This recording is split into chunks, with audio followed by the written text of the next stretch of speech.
Bonjour à toutes et à tous, bienvenue dans votre site Maths et Physique en poche. Dans cette séance, je vais aborder avec vous un sujet en maths concernant les étudiants de la deuxième baccalauréat. Je dis aborder un sujet concernant l'étude d'une fonction exponentielle. C'est un sujet que j'ai trouvé très intéressant, ça comporte plus ou moins des questions plus ou moins difficiles. Donc, essayez de scanner ce sujet-là ou bien stopper la vidéo pour lire les questions et y répondre. En fin de compte, vous allez bien sûr comparer vos résultats avec les miens. Donc, voilà, soit la fonction f définie sur R par f de x égale 1 sur 1 plus racine de 1 plus l'exponentielle de 2x. On désigne par celle la courbe représentative dans un repère orthonormé. Montre que f est dérivable sur R et pour que tout est réel x f' égale à ça. Déterminer les limites, bien sûr, moins l'infini plus l'infini, montrer que, ou bien vérifier que f d'x est compris entre 0 et 1 pour tout x appartenant à R, dresser le tableau de variation, montrer que f réalise une bijection f-1 de R sur un intervalle j que l'on précisera, montrer que l'équation f de x égale à x admet une solution unique alpha telle que alpha compris entre 0,5 et 0,6, déterminer le signe de f de x moins x et interpréter graphiquement le résultat. Dans la figure que je vais vous montrer bien sûr par la suite, on a construit la droite d'équation y égale à x et on a placé le réel alpha sur l'axe des abscisses et le réel racine de 2 sur l'axe des ordonnées. Tracer la courbe C et de f-1. Montrer que la fonction h définie par x, h de x égale à x moins ln de 1 plus racine de 1 plus racine de 2x est une primitive de f. Donc, on désigne par A l'aire de la partie du plan délimitée par la courbe, l'axe des abscisses et la droite d'équation respective, montrer que A égale à A plus ln de alpha en facteur de 1 plus racine de 2 sur alpha plus 1. Je vous dis bien sûr que c'est un sujet un peu plus ou moins compliqué, donc vous devez vous habituer à ce genre d'exercice parce qu'on ne sait jamais, le jour de l'examen, parfois il y a toujours quelque chose qui vous étonne. Donc, voilà. Pour la première question, pour répondre à cette question-là, montre que f est dérivable. Vous savez, bien sûr, que toute fonction qui à tout x fait correspondre 1 plus l'exponentielle de 2x, ça est une fonction dérivable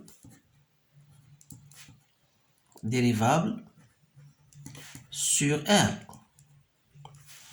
Puisque l'exponentielle de la fonction, vous savez bien sûr que la fonction exponentielle est dérivable sur R. Et l'on est de même, puisque quel que soit x appartenant à R, vous savez que l'exponentielle de 2x est supérieure strictement à 0. Et l'on est de même pour 1 plus exponentielle de 2x. C'est-à-dire que la fonction ln de 1 plus l'exponentielle de 2x sera bien sûr une fonction qui est dérivable, donc est dérivable sur R. Alors la composition de deux fonctions dérivables est une fonction dérivable. Donc on dit que f est donc dérivable sur R puisqu'elle est, c'est-à-dire f, elle est composée de deux fonctions dérivables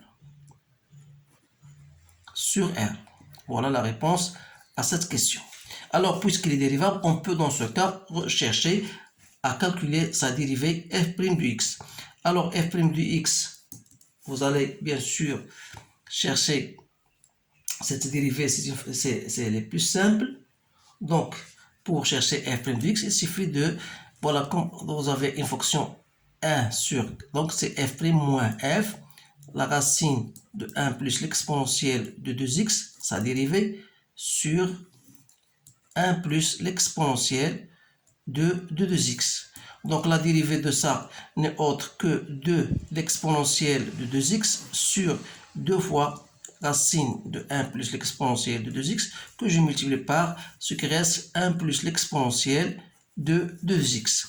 Alors, on simplifie. Donc, ça vous donne f' de x moins l'exponentielle de 2x sur 1 plus l'exponentielle de 2x racine de 1 plus l'exponentielle de 2x. Donc, il suffit tout simplement appliquer votre relation de la dérivée de la racine du u de x. Ça me rappelle, racine du u de x prime, c'est u prime de x sur 2 racines de u de x. Donc, ça, vous devez le savoir. Maintenant, cherchons les limites de f de x lorsque x tend vers plus l'infini. Donc, on ne va pas se tarder ici parce que c'est d'une façon simple. Donc, vous avez plus l'exponentielle de 2x lorsque x tend vers plus l'infini étant égal à plus l'infini. Et l'on est de même racine. Donc, 1 sur plus l'infini, c'est 0. Donc, la limite de f de x lorsque x tend vers plus l'infini égale à 0. Donc, on peut interpréter cela d'une façon géométrique en disant que la courbe représentative de la fonction, c'est-à-dire admet une asymptote horizontale d'équation y égale à 0. Je m'excuse parce que je ne vais pas écrire tout cela, je vous le dis de façon orale parce que cela vous devez le savoir. Donc, lorsqu'il s'agit d'une chose difficile, je vais me tarder un petit peu. Donc, la limite de f de x lorsqu'x tend vers moins l'infini, sachant que la limite de l'exponentielle de 2x lorsqu'x tend vers moins l'infini, c'est 0, donc il reste 1. 1 sur 1, c'est 1. Donc, on peut dire que c de f admet une asymptote horizontale d'équation y égale à 1, bien sûr, sans oublier au voisinage de moins l'infini. Alors que c de f admet une asymptote toujours horizontale d'équation x égale à 0 au voisinage de plus l'infini. Donc, question B. Vérifiez que pour tout x réel, on a f de x est compris entre 0 et x. Alors là, pour cela, il suffit de montrer d'abord que f de x est strictement supérieur à 0 et que f de x est inférieur à 1. Pour la première, il n'y a pas de grand chose à dire parce que quel que soit x appartenant à R, vous savez que 1 plus l'exponentielle de 2x est strictement supérieur à 0 et l'on est de même la racine, ça veut dire que et l'on est de même que l'inverse, c'est-à-dire que 1 sur 1 plus l'exponentielle de 2x sera même supérieur strictement à 0. Donc f de x est strictement supérieur à 0. Donc il n'y a pas de problème en ce cas. Pour f de x, pour montrer que f de x est strictement inférieur à 1, vous savez que même quel que soit x appartenant à R, vous savez que l'exponentielle de 2x, on a dit qu'il est supérieur strictement à 0. C'est-à-dire que 1 plus l'exponentielle de 2x est strictement supérieur à 1. Autrement dit, on peut dire que l'exponentielle de 2x est strictement supérieur à racine de 1 qui est égale à 1. D'où l'inverse 1 plus l'exponentielle de 2x sera inférieur à 1. Donc, on a bien montré que f de x est inférieur à 1, d'où le résultat f de x est compris entre 0 et 1. Voilà. Donc maintenant, on vous dit dresser le tableau de variation. Donc, il est simple. Tableau de variation, vous avez tout ce que vous avez, de ce dont vous avez besoin. Donc, vous avez x, vous avez f' de x et vous avez f de x. Donc, le domaine de définition, on a dit c'est R. Donc, la fonction f' de x, d'après son expression, vous savez que ça, 1 plus l'exponentielle de x est strictement positif, ça, positif. Donc, il reste toujours l'exponentielle de x est positive. Avec ce mot-là, il est inférieur strictement à 0. Donc, f' de x est inférieur strictement à 0, ce qui prouve que la fonction sera décroissante. Donc, elle est strictement décroissante. Donc, on va mettre un signe moins ici. Donc, voilà. On a bien limite de moins l'infini, on a trouvé C1 et ça, on a trouvé égal à 0. Donc, voilà votre tableau de variation. Pour la question qui suit, la question B, on vous dit, voilà, montrer que f réalise une bijection sur un intervalle J que l'on précisera. Alors là, vous savez que f en question, la fonction f de x, elle est continue. Donc, elle est continue sur R et strictement décroissante. Donc, ça veut dire que LF admet une fonction réciproque f-1 définie sur un intervalle J qui n'est autre que f de I, c'est-à-dire f de R. Or, d'après notre tableau de variation, vous remarquez bien sûr que f de R, c'est quoi? C'est entre 0 et puisque les fonctions elle est décroissante, il faut bien faire attention. Donc, on aura ici la limite de f de x lorsque x tend vers plus l'infini, la limite de f de x lorsque x tend vers moins l'infini, c'est-à-dire c'est 0, 1. Autrement dit, on peut traduire cela d'une façon plus claire. Donc la fonction f-1 est définie sur l'intervalle j vers r, qui à tout x fait correspondre f-1 de x égale à y. Voilà votre réponse à cette question. La question C, on vous dit voilà, montrez que l'équation f de x moins est égal à x admet une solution unique, alpha. Donc, dire que f de x égale à x, ça veut dire quoi? Ça veut dire que f de x moins x égale à 0. Alors, pour mieux comprendre cela, il suffit de poser g de x égale à f de x moins x. Alors, cette fonction-là, g, puisqu'il est composé de deux fonctions f et x, f de x et x, et on a déjà montré que la fonction f de x elle est continue sur R, et l'on est de même la fonction qui a tout x fait correspondre x, elle est continue. Donc la composition de deux fonctions continues reste toujours une fonction continue. Alors on dit que g est continue sur R, en particulier sur l'intervalle qu'on vous a donné, c'est-à-dire en particulier sur 0,5, 0,6. C'est la première condition. Donc, il reste à montrer est-ce que la fonction elle est continue ou bien est-ce qu'elle est croissante ou bien décroissante. Vous savez bien sûr que si vous cherchez la dérivée de la fonction g' de x, c'est f' de x moins 1. Donc, puisque d'après ce que nous avons déjà traité dans la première question, f', on a dit qu'il est strictement inférieur à 0. Donc, f' de x est strictement inférieur à 0. Et là, on est de même f' de x moins 1.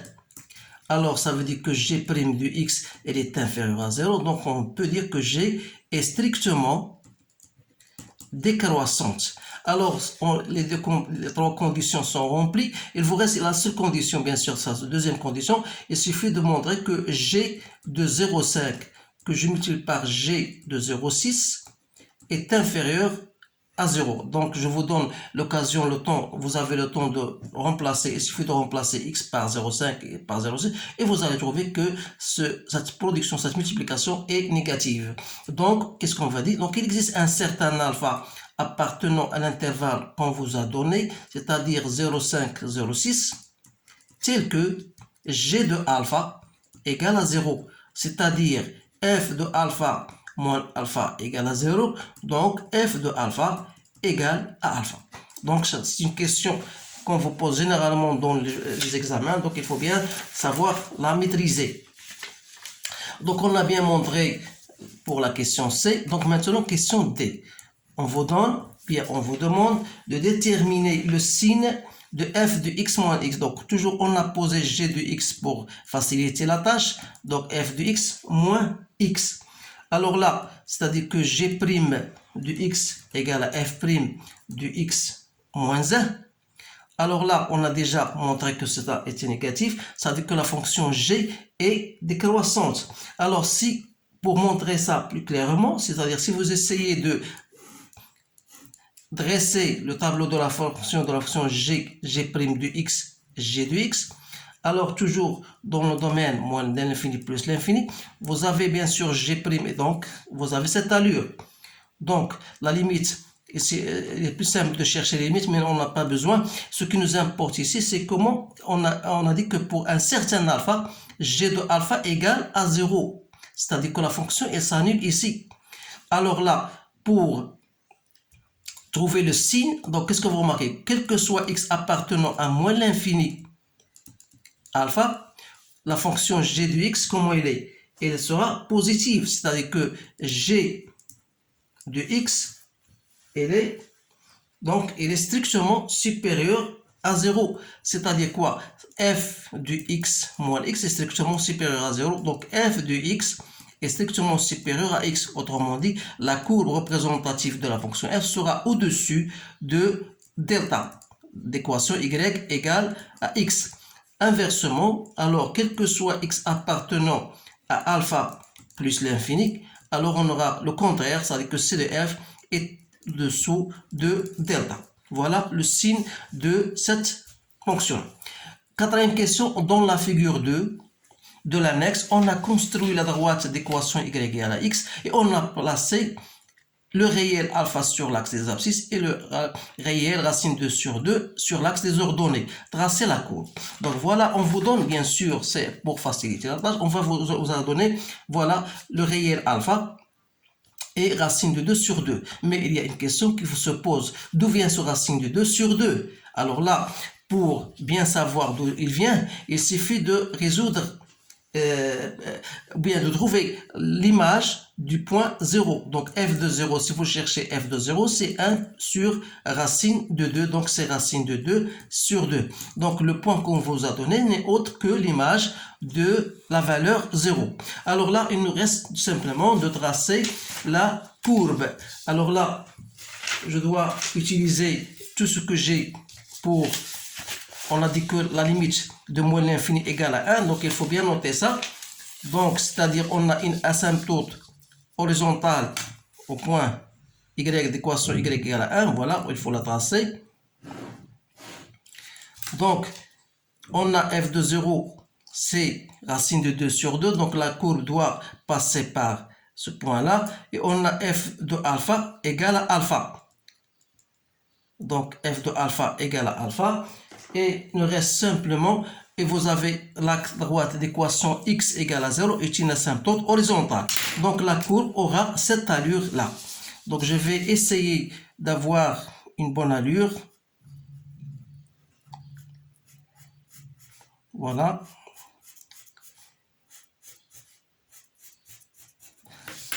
Donc,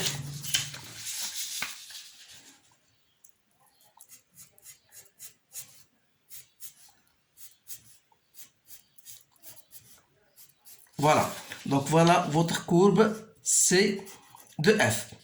Maintenant, après avoir tracé cette courbe-là, on vous dit tracer la courbe de f-1. Alors là, pour tracer la courbe de f-1, je vous ai dit déjà dans des séances précédentes qu'il suffit, à partir de cette droite-là, vous faites la symétrie, bien sûr, de cette droite, de cette courbe-là, par rapport à cette droite-là. Donc, alors là, il faut faire très attention parce que la droite d'équation y égale à 1 est une asymptote horizontale, ça devient x égale à 1 est une asymptote horizontale. C'est-à-dire que vous aurez avoir à tracer cette courbe, cette droite verticale qui représente x égale à 1. Donc, il ne faut jamais oublier que f de alpha égale à alpha, c'est-à-dire que f moins 1 de alpha égale à alpha. Vous avez f de 0 égale à racine de 2 sur 2, c'est-à-dire que f de racine de 2 sur 2 égale à f moins 1 de racine de 2 sur 2 égale à 0. Donc la courbe doit passer certainement par ce point-là. Donc je vais choisir une autre couleur pour tracer cette courbe-là. Donc voilà, donc la courbe, donc il va passer f de moins 1 de alpha sera égal à alpha. Donc, et f, il va passer par ce point-là. Donc, il va avoir cette allure-là. Et voilà, je vais le faire maintenant. Donc, voilà. Je vais essayer pour qu'il soit plus clair. Donc, la courbe, normalement, doit passer par ce point-là. Et doit s'orienter de cette manière-là. Donc pour vous, vous avez bien sûr, vous aurez toutes les chances de la tracer d'une façon plus correcte et plus claire. Vous pouvez utiliser même un équerre, un compas pour la bien tracer. Parce que si j'ai un compas, je peux prendre un point et je fais son image par rapport à l'axe de symétrie, l'axe y et de droite d'équation y égale à x. Voilà donc la représentation de CF-1. Maintenant, on va passer à autre chose. Donc, montrer que la fonction h, l'équation f h de x égale à x moins ln de 1 plus racine de 1 plus racine de 2 est une fonction primitive. Alors là, pour montrer que c'est une primitive, donc vous avez déjà une fonction, la fonction qu'on a parlé, on a déjà une fonction continue, donc f est une fonction continue, normalement il doit admettre une fonction primitive. Donc il suffit de montrer que h' de x égale, donc il suffit de montrer que h' de x égale à f de x. Alors, h' de x, c'est quoi? La dérivée de x, c'est 1 moins la dérivée 1 plus racine de 1 plus l'exponentielle de 2x, on va chercher sa dérivée. Alors, on va appliquer toujours la relation que vous ai donnée premièrement. Donc, la fonction ln, on va chercher la dérivée de ça. Donc, je vais la faire de façon directe. Donc, c'est 1 plus racine de 1 plus exponentielle de 2x, donc la dérivée de ça, sur 1 plus racine de 1 plus exponentielle de 2x. Donc, c'est 1 moins. Donc, la dérivée de ça, c'est 2 fois l'exponentielle de 2x sur 2 racines de ça. Donc, sur 2 racines de 1 plus exponentielle de 2x multiplié par 1 plus racine de 1 plus l'exponentielle de 2x. Alors, il faut faire bien attention parce qu'il y a trop de calculs. Donc, de simplification. Donc, c'est 1 moins.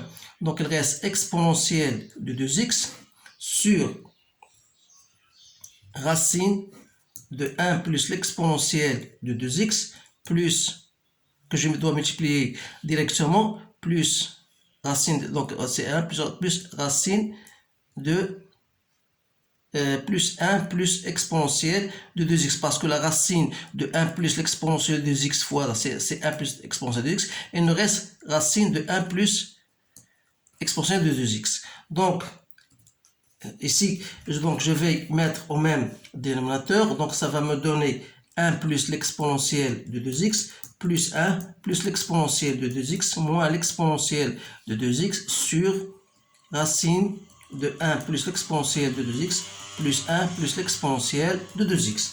Donc ici, on va simplifier. Donc il reste racine de 1 plus l'exponentielle de 2x plus 1 sur racine de 1 plus l'exponentielle de 2x plus 1 plus l'exponentielle de 2x. Alors là, arrivé là, il faut faire quelque chose pour arriver à ce h de f de x. Donc je dois multiplier par le conjugué, c'est-à-dire je dois multiplier par racine de 1 plus racine de 2x. Donc je dois le faire pour ne pas aller plus vite. Donc plus 1, que je multiplie par racine de 1 plus l'exponentielle de 2x moins 1, le tout sur racine de 1 plus l'exponentielle de 2x plus 1 plus l'exponentielle de 2x. Tout ça, je dois multiplier aussi par racine de 1 plus l'exponentielle de 2x moins 1. Donc, vous aurez ça, c'est 1 plus l'exponentielle de 2x moins 1 sur. Donc, ici, je vais le faire d'une façon directe. Donc, ça, multiplié par, je vais prendre tout simplement ça, voilà. Ça, c'est une forme que vous connaissez. Donc, c'est 1 plus l'exponentielle de 2x plus 1 que je dois multiplier par racine de 1 plus l'exponentielle de 2x moins 1 plus quoi? L'exponentielle de 2x que je multiplie par racine de 1 plus l'exponentielle de 2x moins 1. Donc, ça vous donne l'exponentielle de 2x. Ça n'est autre que l'exponentielle de 2x plus 1 moins 1. Donc, il reste l'exponentielle de 2x plus l'exponentielle de 2x fois 1 plus l'exponentielle de 2x, pardon, moins 1. Donc, exponentielle de 2x moins 1, donc elle va avec cela. Donc, il reste l'exponentielle de 2x sur l'exponentielle de 2x racine de 1 plus l'exponentielle de 2x. Donc, c'est bien 1 sur racine de 1 plus l'exponentielle de 2x. C'est pas quelque chose de plus évident, mais ça nécessite une certaine concentration pour arriver au résultat voulu. Maintenant, on a bien montré que c'est une primitive. Alors là, on vous dit, voilà, soit on désigne par A l'aire limitée par x égale à 0, x égale à alpha. Voilà, cette aire-là. Voilà, on veut déterminer bien sûr cette aire-là. Je note A. Donc, c'est quoi? C'est l'intégrale de f de x, bien sûr. Donc, cette aire-là, ce n'est autre que l'intégrale de f de x dx entre 0 et alpha. Donc, c'est quoi? C'est l'intégrale de, puisque f de x, il a une primitive, donc c'est h de x entre 0 et alpha. C'est pour ça qu'on vous a donné cette question. Donc, c'est alpha moins ln de 1 plus racine de 1 plus l'exponentielle de 2 alpha. Vous avez h de x, vous remplacez par alpha, puis par 0. Donc, moi, je fais directement plus ln de 1 plus racine de 2. C'est-à-dire, donc, arrivé là, j'ai quelque chose à vous aider. Vous savez que f de alpha égale à alpha. Ça veut dire quoi? Ça veut dire que 1 sur racine de 1 plus l'exponentielle de 2 alpha égale à alpha. Autrement dit, 1 plus l'exponentielle de 2 alpha égale à 1 sur alpha. Donc, je vais utiliser cela, pas bien sûr. C'est-à-dire que 1 plus l'exponentielle de 1 plus l'exponentielle de alpha égale quoi? C'est 1 sur alpha plus 1. Donc, c'est alpha plus 1 sur alpha. Donc, cela va me permettre de déterminer ln de 1 plus l'exponentielle de 1 plus l'exponentielle de 2 alpha. C'est-à-dire, c'est ln de alpha plus 1 sur alpha. Donc, je reviens, donc bien sûr, à A. Donc, ça sera, c'est alpha plus ln de 1 plus racine de 2 moins ln de alpha plus 1 sur alpha. C'est-à-dire que A n'est autre que alpha plus ln de A moins ln de B, c'est ln de A sur B. Bien sûr, en s'assurant bien sûr que alpha est positif, il n'y a pas de problème. Donc, c'est ln de alpha 1 plus racine de 2 sur alpha plus 1 ici. Donc, c'est ln de tout ça. Voilà, on a bien montré cette relation obtenue. Donc, vous avez bien sûr, vous remarquez bien, c'est un exercice, je ne vous dis pas, c'est un exercice facile, mais ça nécessite plus de concentration. Donc, essayez de le répéter. Voilà l'énoncé, vous pouvez le scanner, ou bien pour répondre, pour prendre votre temps, bien sûr, à répondre aux questions posées. Donc, voilà tout l'énoncé. Donc, je vous remercie, bien sûr, de votre attention et je vous dis au revoir.